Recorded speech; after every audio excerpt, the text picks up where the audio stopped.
ओम शांति 22/3/82। राज्य सत्ता और धर्म सत्ता के अधिकारी बच्चों से बाप दादा की मुलाकात। बाप दादा अपने सर्व अधिकारी बच्चों को देख रहे हैं। आप श्रेष्ठ आत्माओं के लिए जो गायन है कि राज्य सत्ता और धर्म सत्ता दोनों सत्ता एक के हाथ में रहती है, ये महिमा आपके भविष्य प्रारब्ध रूप की गाई हुई है। लेकिन भविष्य प्रारब्ध का आधार वर्तमान श्रेष्ठ जीवन है। बाप दादा चारों ओर के बच्चों को देख रहे हैं कि राज्य सत्ता और धर्म सत्ता दोनों कहाँ तक प्राप्त की है। संस्कार सब इस समय ही आत्मा में भरते हैं। जब अब के राजे वही भविष्य में राज्य अधिकारी बन सकते हैं।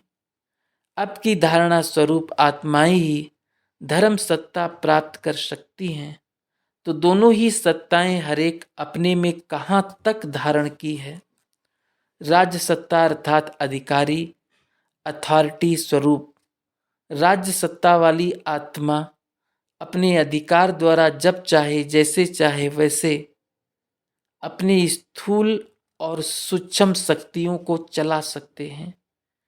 ये अथॉरिटी राज्य सत्ता की निशानी है। दूसरी निशानी, राज्य सत्ता वाले हरेक को लॉ एंड ऑर्डर द्वारा चला सकते हैं।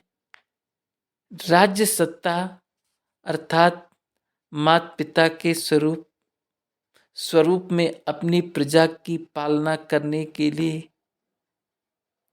अपनी प्रजा की पालना करने की शक्ति वाला राज्य सत्ता अर्थात स्वयं भी सदा सर्व में संपन्न और औरों को भी संपन्नता में रखने वाले राज्य सत्ता अर्थात विशेष सर्व प्राप्तियां होगी।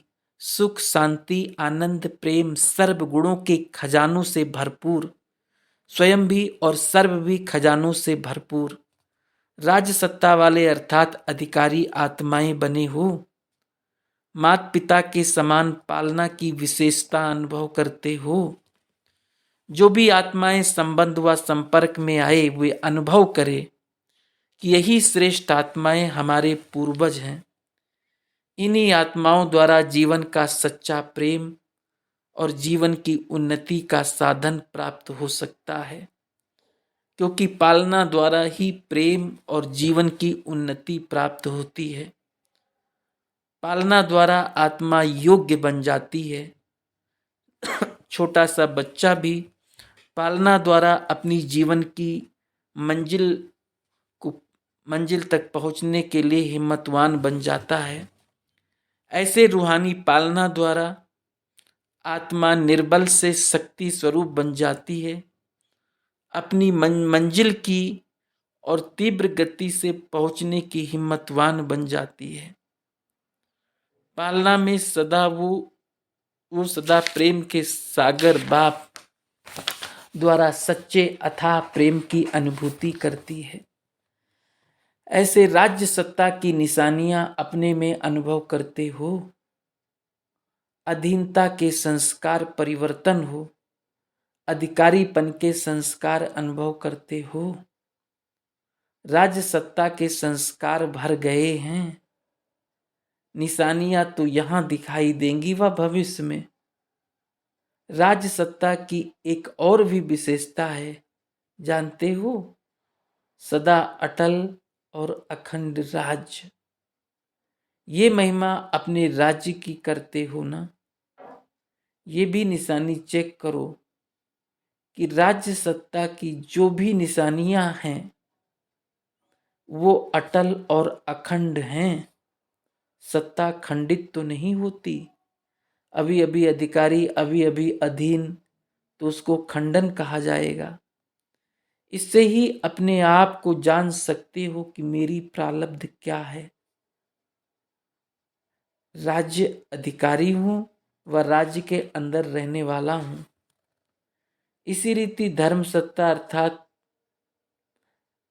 हर धारणा की शक्ति स्वयं में अनुभव करने वाली आत्मा, जैसे पवित्रता की धारणा की शक्ति अनुभव करने वाली, पवित्रता की शक्ति से सदा परम पूज्य बन जाते, पवित्रता की शक्ति से इस पतित दुनिया को परिवर्तन कर लेते, पवित्रता की शक्ति से विकारों की अग्नि में जलती हुई आत्माओं को शीतल बना देती है। पवित्रता की शक्ति आत्माओं को अनेक जन्मों के विकर्मों के बंधन से छुड़ा देती है। पवित्रता की शक्ति नेत्रहीन को तीसरा नेत्र दे देती है। पवित्रता की शक्ति से इस सारे सृष्टि रूपी मकान को गिराने से थमा सकते हो।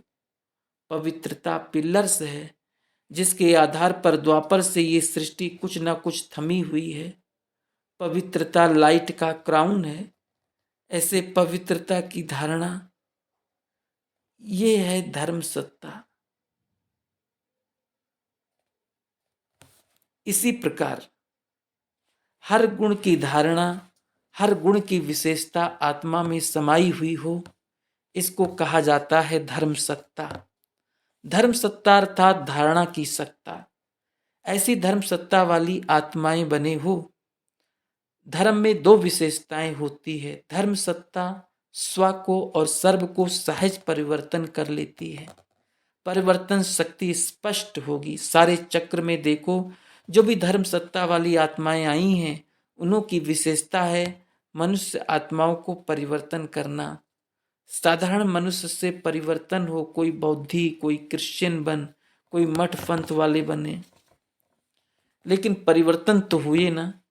तो धर्म सत्ता अर्थात परिवर्तन की सत्ता, पहले स्वयं को फिर औरों को। धर्म सत्ता की दूसरी विशेषता है परिपक्वता, हिलने वाले नहीं। परिपक्वता की शक्ति द्वारा ही परिवर्तन कर सकेंगे, चाहे सितम हो, ग्लानि हो, अपोजिशन हो, लेकिन अपनी धारणा में परिपक्व रहें। यह है धर्म सत्ता की विशेषताएं। धर्म सत्ता वाली हर कर्म में निर्माण, जितना ही गुणों की धारणा संपन्न होगी अर्थात गुणों रूपी फल स्वरूप होगा, उतना ही फल संपन्न होते भी निर्माण होंगे। अपनी निर्माण स्थिति द्वारा ही हर गुण को प्रत्यक्ष कर सकेंगे। जो भी ब्राह्मण कुल की धारणाएं हैं, उन सर्व धारणाओं की शक्ति होना अर्थात धर्म सत्ताधारी होना। तो राज्य सत्ता और धर्म सत्ता दोनों संस्कार हम आत्मा में भर गए हैं, दोनों का बैलेंस है। आज बाप दादा सभी बच्चों का ये चार्ट देख रहे थे कि कहाँ तक धर्म सत्ता और राज्य सत्ता अधिकारी बने हैं। नंबरवार होंगे, वह सभी एक जैसे होंगे। मेरा नंबर क्या है वो जान सकते हो। यहाँ सब राजे बैठे हो ना, प्रजा बनाने वाले हो ना, स्वयं तो प्रजा नहीं हो ना। तो सभी अपने को ऐसा राज्य सत्ता और धर्म सत्ता अधिकारी आत्मा बनाओ। समझा? राजवंश की निशानियां क्या होती है? दिल्ली और महाराष्ट्र जोन वाले बैठे हैं ना, राजधानी वाले भी राज्य अधिकारी बनेंगे।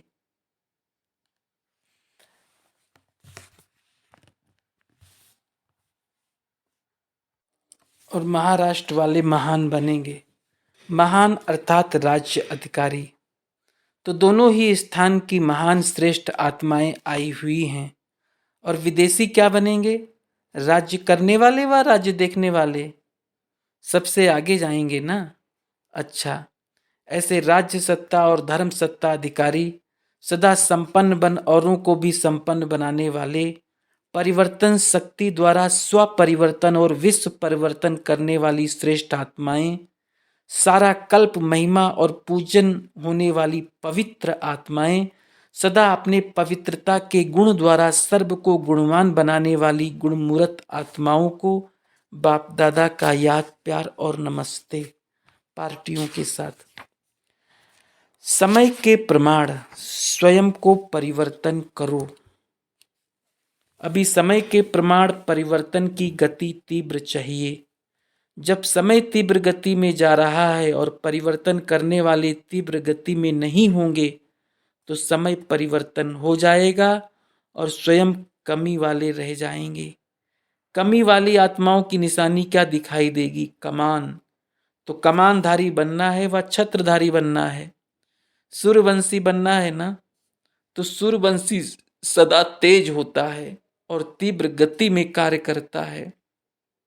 सूर्य के अंतर में चंद्रमा शीतल गाया जाता है।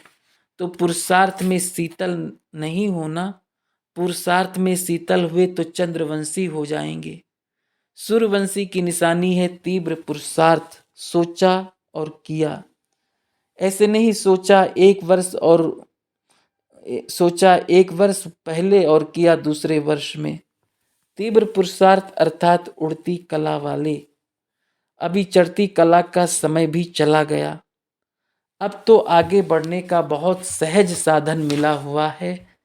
सिर्फ एक शब्द की गिफ्ट है, वो कौन सी? मेरा बाबा। यही एक शब्द ऐसी लिफ्ट है जो 1 सेकंड में नीचे से ऊपर जा सकते हो। क्या ये लिफ्ट यूज करने नहीं आती? अब लिफ्ट का जमाना है, फिर सीढ़ी क्यों चढ़ते हो? लिफ्ट में कोई थकावट नहीं होती, सोचा और पहुंचा। तो कौन हो? एक ही शब्द लिफ्ट है, ज्यादा सोचने की जरूरत नहीं। एक शब्द 1 नंबर में पहुंचा देगा। जब मेरा बाबा हुआ तो मैं उसमें समा गई। इतनी सहज लिफ्ट यूज करो। यूज करने वाले पहुंच जाते और देखने वाले सोचने वाले रह जाते। तो अब एक शब्द की स्मृति स्वरूप होकर सदा समर्थ आत्मा बन जाएंगे। सदा हर कदम आगे बढ़ाते दूसरों को भी आगे बढ़ाते रहो। जितना स्वयं संपन्न होंगे उतना औरों को भी संपन्न बना सकेंगे। अच्छा, ओम शांति।